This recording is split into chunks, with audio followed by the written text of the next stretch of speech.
We now return to Music Express featuring Alison Krauss. People have said that the album Forget About It is a departure. It's like a pop album in some ways. I've heard that too. Now, but hold on. I presume you didn't go into the studio and say, I'm going to do a departure. I'm going to make a pop album. I mean, did you know what they meant by that? Can you see at least what they're talking about?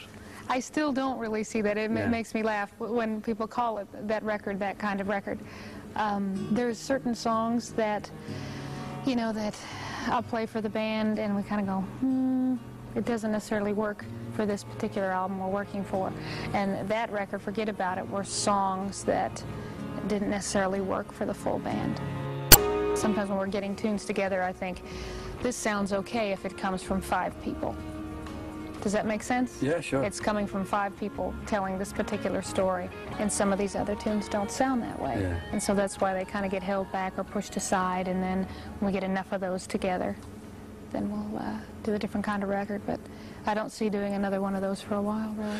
What does it mean that, like, for instance, I read a lot of articles about this kind of supposed widespread renaissance in American roots music, and like that could be anything from, you know, a music archivist from the Smithsonian Institute here to a box set of Woody Guthrie songs being introduced because the young people want to buy it who didn't know who Bob Dylan's influence was there. And you're mentioned in every article. You're pivotal to this supposed widespread renaissance in American roots music. Are you flattered, or do you say, really, am I? Did I do Well, that? I'm surprised that that's true, what you mentioned, but that's very nice.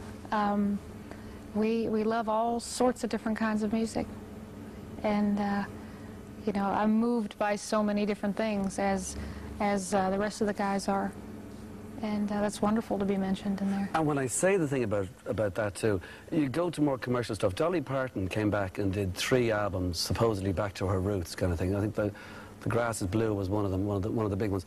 On a commercial sense, or on a bigger or more tabloid television or tabloid newspaper sense, would that help the bluegrass thing as well?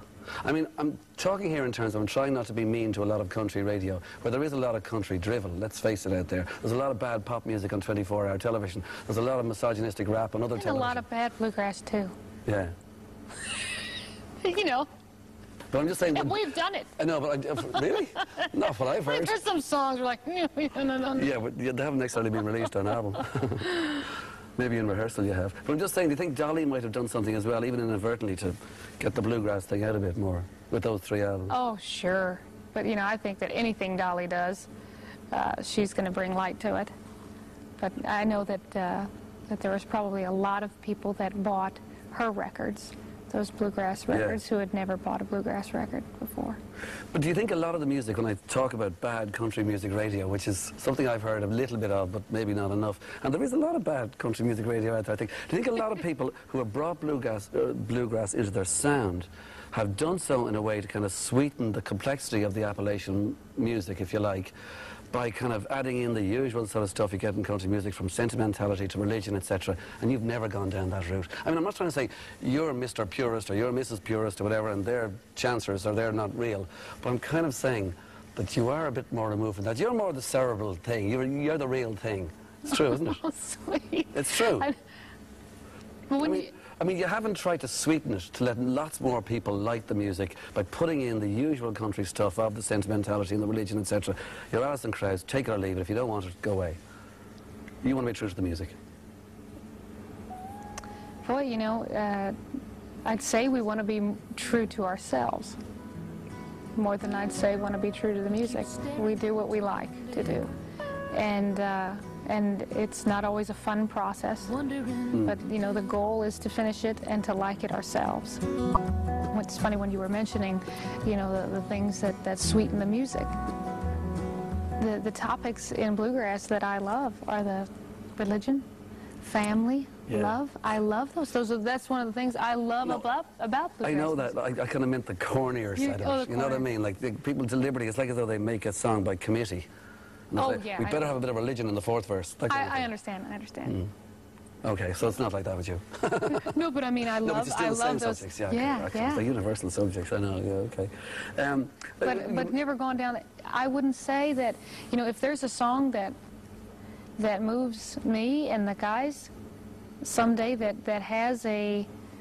There's a particular song we did on a record of ours about 10 years ago, maybe not quite 10 years ago now. But they said, there was a review of it, you know, oh, you know, it's great, except for the one, they said there was one corny song on there. And I don't remember thinking of it as being corny at all. Yeah. But when you saw that it was, you know, it was a love song and it was a positive love song compared to kind of, you know, a darker, sure, other darker material on there, you could see why somebody would say that. But I was totally moved by the lighter song. So it just depends on what we're moved by. Yeah. Yeah. And because if there's I'm trying to, there's a song called Mama Knows that Shenandoah did years ago. You remember that song? And the last verse of that killed me every time. If I think about it now, I'm getting all weepy. And it was, you know, a song about mom knows what you're thinking, and it went through, you know, first love, went through smoking cigs, and at the end the mom didn't make it, and he wasn't there when she died. And but Mama knows, and it went in this. I lost it every time. I can't even talk about it now. So, I mean, you know, I'm moved by that stuff. Works. You know, when you talk about the lighter country music, but it hits a lot of people. Oh, yeah. Or it wouldn't work like that. Of course. And I often am one of them. Sure, it's totally allowed.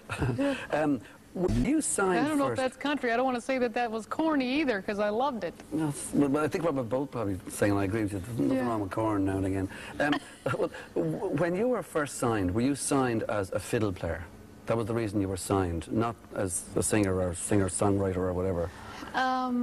There were two people that, well, one of the people at Rounder, Ken Irwin, who eventually called us, and there was a guy named Bob, there is a guy named Bob Jones, who headed up the Newport Folk Festival, as well as the New Orleans Jazz and Newport Jazz Festival, and he headed up a bluegrass festival, a free festival that Kentucky Fried Chicken sponsored back in the 80s, and he called Ken at Rounder, and he said, there's a singer, you know, from Illinois, and Ken said, I heard about this fiddle player from Illinois, and it was the same person, and Ken was, I think he liked my fiddle playing more than my singing, and vice versa for Bob. So I had two very nice people rooting for me to get that record deal.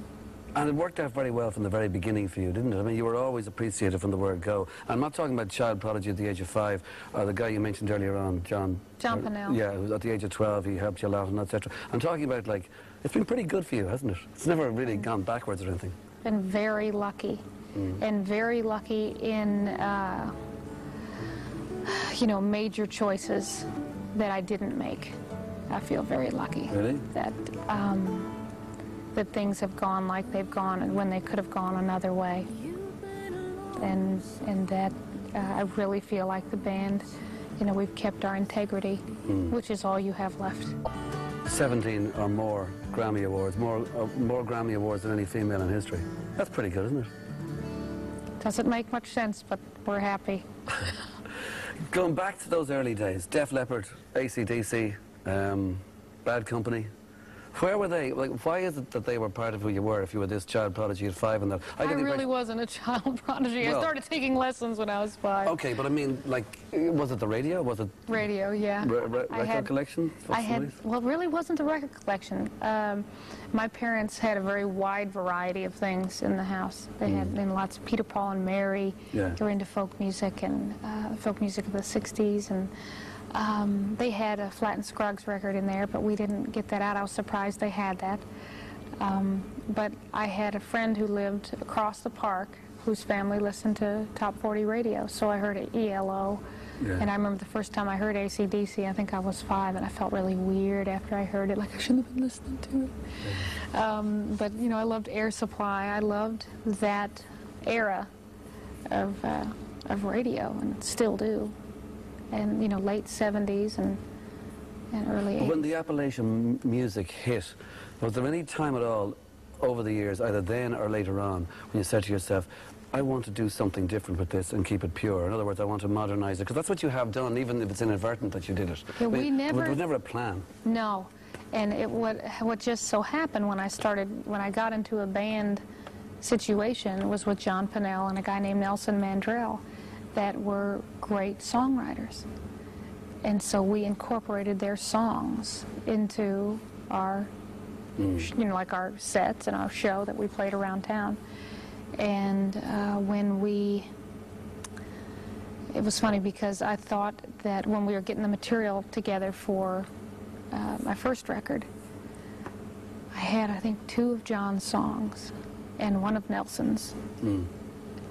And so then we put a whole bunch of other tunes on there, standards, and, you know, my demo tape to go to send up there. Here's some songs we'd like to record. And the guy from Rounder, Ken, said, you know, the more you have that nobody else has done, the better. I'm like, oh, great. So John wrote some more, and we gathered one from another place. But what started, you know, what I think was our main thing that might have set us apart was that we had good original material. Yeah.